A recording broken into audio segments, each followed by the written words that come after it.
Hey guys, my name is Ryan, and welcome to Overwatch Central. Today we're talking about Orisa, and we actually have good news for the hero. When we're talking about Orisa in the past, it's usually that the micro buffs that she got just weren't enough, she hasn't been played a lot, she's very unimpactful. Now things are starting to shift to the positive for Orisa. We're going to go over why. Why is she suddenly good now? Where's she been played? Something Istuck said to us in another video, but also if the meta does change in regards to a new hero or a new reworked hero becoming meta, how Orisa is at the forefront to improve dramatically with her pick rate both in the pro scene and also in our own ranked games. Main tank recently has been in a really iffy situation since Brigitte was added into the game. Up until then it was quite diverse. I'd say it was more Orisa and Winston, but Orisa was only really played for those maps where you have environmental kill potential. You know, Nepal Sanctum, Ilios Well, those kind of areas that you can kind of run that strategy. Also stuff like a pirate comp on Junkertown, putting a Bastion on the payload, Orisa is really good both with and against it.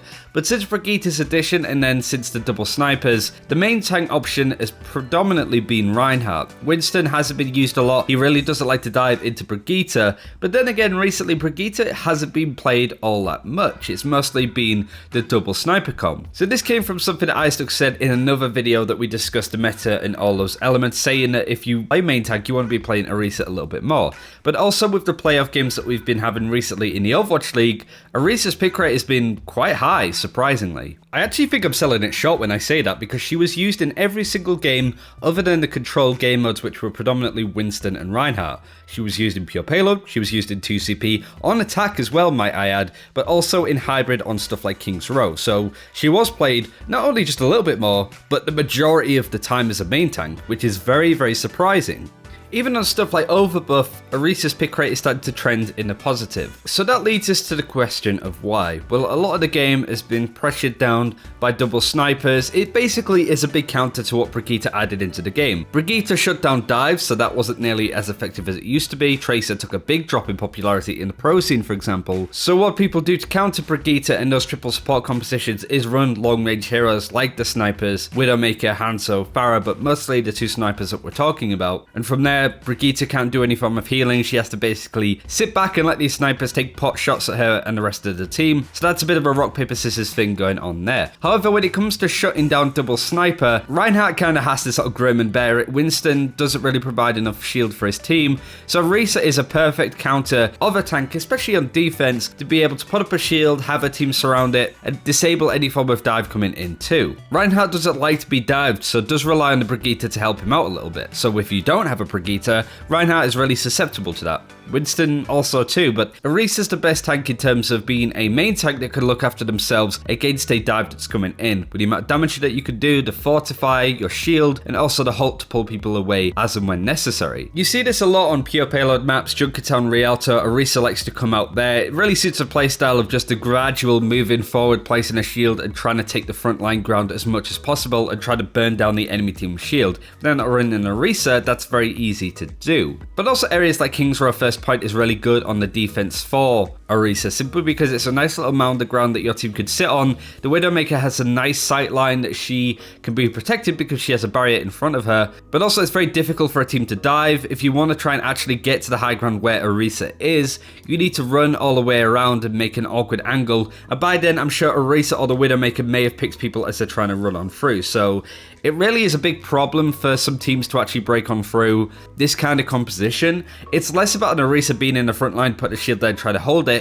It's more them actually sitting far back, trying to contest the high ground, trying to make sure that their Widowmaker is as free as possible on the high ground as they're taking shots, and just been really difficult for the enemy team to dive on. Orisa doesn't require Brigitte to do this, but she does have the ability to look after herself when a normal dive comes in, but also a big ass shield that can block any form of snipers trying to kill anybody, and she gets that regularly, so she can constantly set that up. So Orisa right now is looking in a really good spot, and I just don't see anybody really talking about this. If you do play Orisa, now is a really good time to pick her up. If anybody says that she's not meta, you point them to this video and we'll tell you otherwise, but you do get the idea of like the diversity of the main tanks is now going up quite dramatically. It used to sort of be Reinhardt, now Winston's coming back. I think people are sleeping on the dive meta a lot when I think it's just as good as it was before, but there are more obvious counters to it, I suppose. Bringing out Brigitte to shut down a dive comp is a good idea. It's a real nice game of flexibility in rock, paper, scissors, but you have to be smarter than just, oh, I pick this hero, I counter, I win. Doesn't quite work like that. Now I want to talk about how it's only going to get better for Orisa, and it all sparks around Symmetra, which is kind of obvious.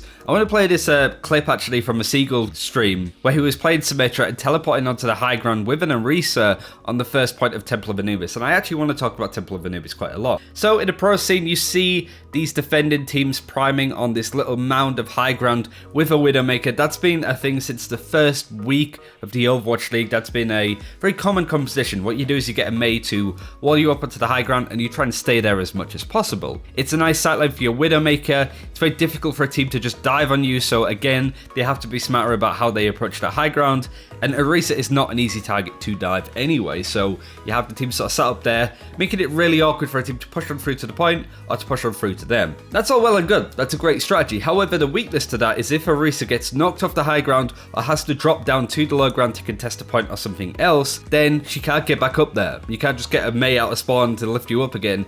Once you go to the low ground, you get stuck there for the rest of the game. And this is a perfect example of where Symmetra comes in. Symmetra can just teleport you back up to the high ground and you're back to where you want to be again. It's perfect. It's a great way to rotate if you win that first match and you have that ability to teleport your teammates around certain high ground. And Orisa loves being planted on a little bit of high ground because she's really strong at contesting it. Not only that, she's more comfortable to drop down to any low ground to protect any points, make sure that the payload doesn't move anywhere or the point doesn't get contested. She could also just get teleported up by a Symmetra. So that kind of alleviates one of Orisa's biggest problems with vertical mobility. However, it gets better than that. It's the fluidity of the movement. Going back to that Seagull clip, the constant moving around for your full team to contest even the high arch as you're going into Temple of Anubis' first point. It's amazing. It's actually so good for Orisa to run in a strategy if you have a Symmetra, because you can use the teleports to plant yourselves in areas that you could just never get before. So now Orisa's biggest weakness has been somewhat fixed by Symmetra. It does require your Symmetra though to really communicate and you to communicate to your Symmetra to make sure you can get the most out of this. In the highest tiers, that's great. That's going to work perfectly. However, in your unranked games and you have a Symmetra that's not in voice chat, it's not going to quite work in the same fashion, unfortunately. But that's one of the main areas. The pros are playing a lot more Orisa in these more slow, grindy compositions to really alleviate and alienate almost the double sniper compositions that are coming out, which are a response to Brigitte triple support, which were a response to dive. So there is this mind game going on with compositions, and I think Orisa is the next step to this meta diversifying and changing somewhat more. Do let us know what you think. Do you think Orisa is going to come back in a really strong fashion?